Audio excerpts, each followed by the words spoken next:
Good morning, class. My name is Teacher Abby, and for our discussion for today is all about compound interest.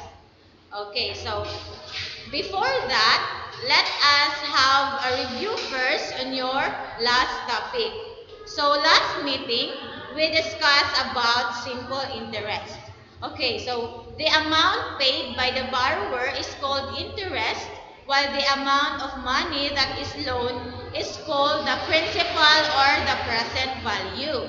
Okay, so interest is, simple interest is given by I equals PRT, where P is the principal, R is the interest rate per year, and T is the number of years. Now, let us proceed to compound interest. So first, let us define first what is compound interest. So it is the amount or money taken from principal amount with interest, and the interest money is being included in computing in the next interest of the months or years. Okay, so the compound interest formula is this one. A equals P times the quantity of 1 plus R over N to the power of NT. So A there, class, is the future value of the investment or loan, including the interest.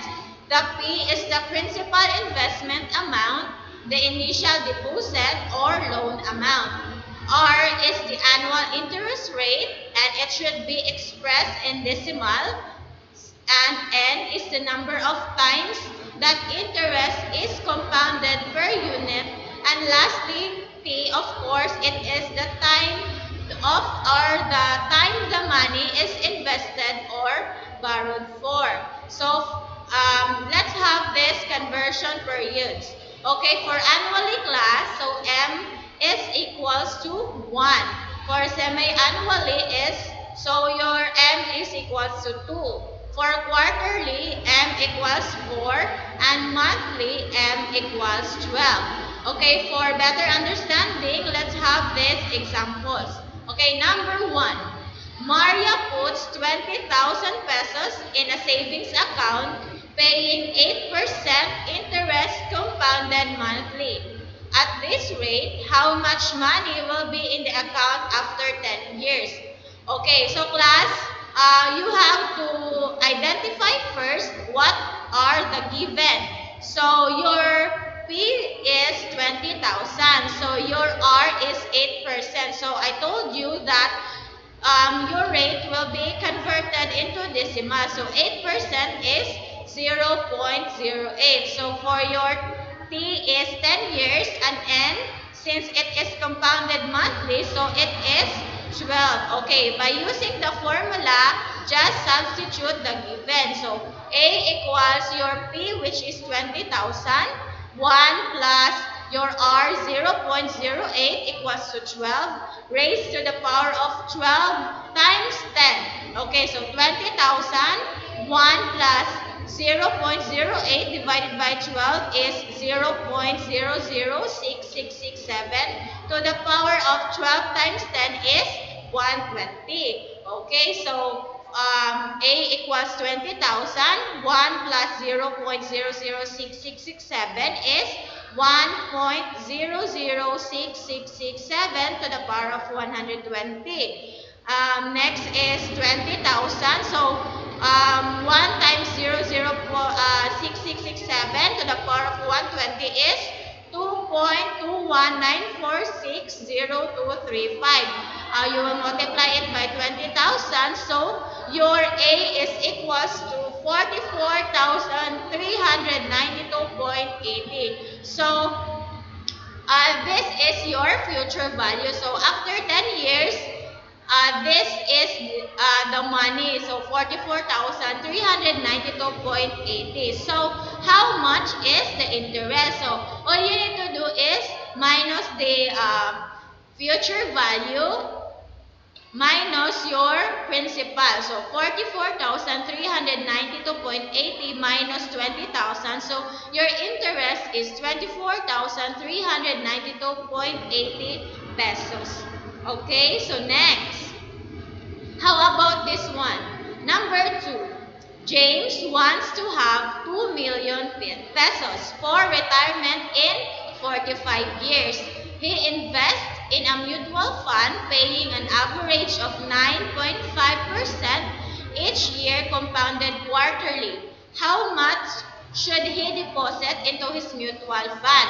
Okay, so identify the given. So since he wants his money to reach 2 million, so it is understandable that your 2 million will be your future value. Okay, so the time is 45 years, your rate is 9.5, which is 0.095, and your N is, since it is quarterly, so 4. So again, for the formula, just substitute the following given. So since your future value is already given, so 2 million is equals to P, 1 plus 0.095 equals divided by 4 to the power of 4 raised to 4 times 45. Okay, so just solve it and you will get 2 million over 68.37615231 equals P. So, divide na yung class para ma-cancel yung 68.37615,231 and you will now have the value of P equals 2 million over 68.37615231, which is your principal is 29,249.9641. So, this is now your principal. So, how much is the interest?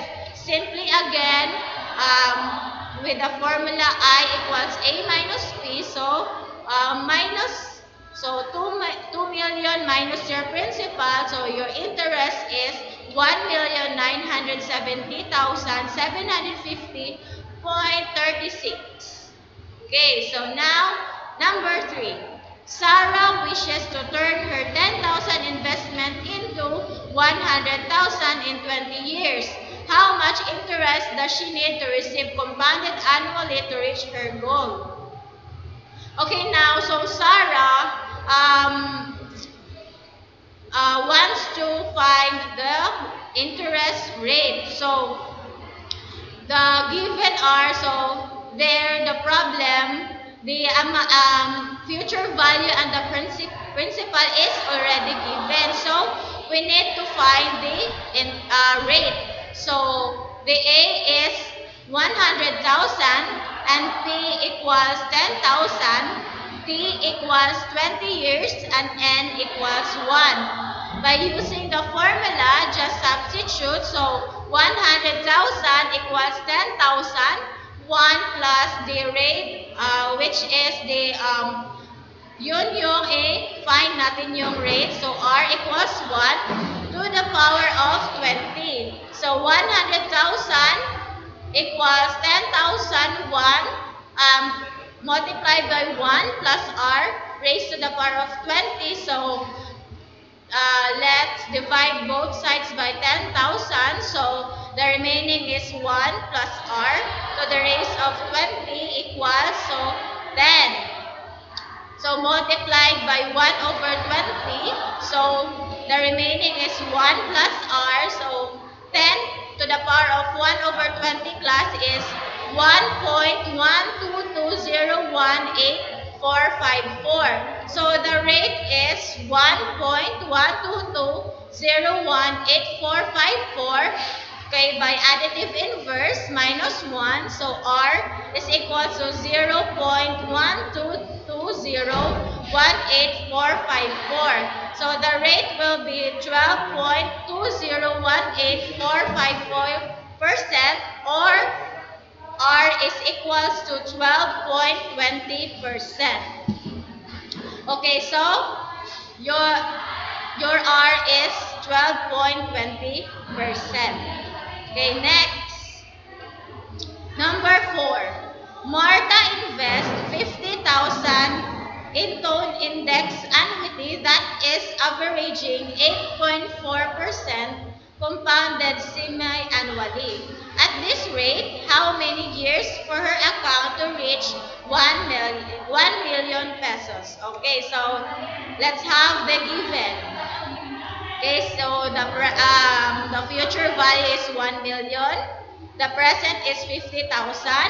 Your R is 8.4 or 0.084 and N is equal to 2. So we will have to find now the time. Okay, by using again the formula, just substitute the following given. So we have 1 million equals to 50,000. 1 plus 0.084 divide 2 to the power of 2t. So um, uh, by performing the operation, so we have this 1.042 to the power of 2t equals 20. So why 20? Because 1 million divided by 50,000 is 20. So by applying the rules in logarithm, so we will have to apply it. So log is equals to 1.042 to the power of 2t equals log 20. So log an is equals to n log a. So 2t log 1.042 equals log 20. Okay, by using your calculator, so we will divide it by log 1.042. So 2t will be the remaining in the other side. So 2t equals log 20 over log 1.042. So log 1.042 is 0.01786771896. So 2t equals, okay, 72.81455447. Divide both sides by 2. So the time is 36.40727723 years, or you could have 36 years. Class, that is your time. Okay, so that is your in finding the compound interest. So all you have to do is you have to substitute the given, identify the given first by using the formula, and you have to find. You will have to find the future value or the principal, the rate, and the time. Okay, so class, let us practice now. Okay, so let's have this one. Mr. X makes an initial investment of 10,000 for a period of 5 years. So find the value of the investment after 5 years if the investment earns the return of 3% compounded monthly. Okay, so the given there is your P is 10,000. So T is 5 years. So your NIR is 3%, which is 0.03, and your M is, since it is monthly, so 12. So formula, so A, substitute the given. A equals 10,000. 1 plus 0.03 over 12 to the power of 12 times 5. Okay, so 12 times 5 is 60. So 1 plus 0.03 over 12 is 1.0025 to the power of 60, which results to 1.16161782, which will be multiplied in your principal, which is 10,000. So your future value is A is equals to 11,616.17. Okay, so class, all you have to remember is the formula and of course the given, and you will find the compound interest of the following. Okay, so that's all for today, class. Thank you for listening.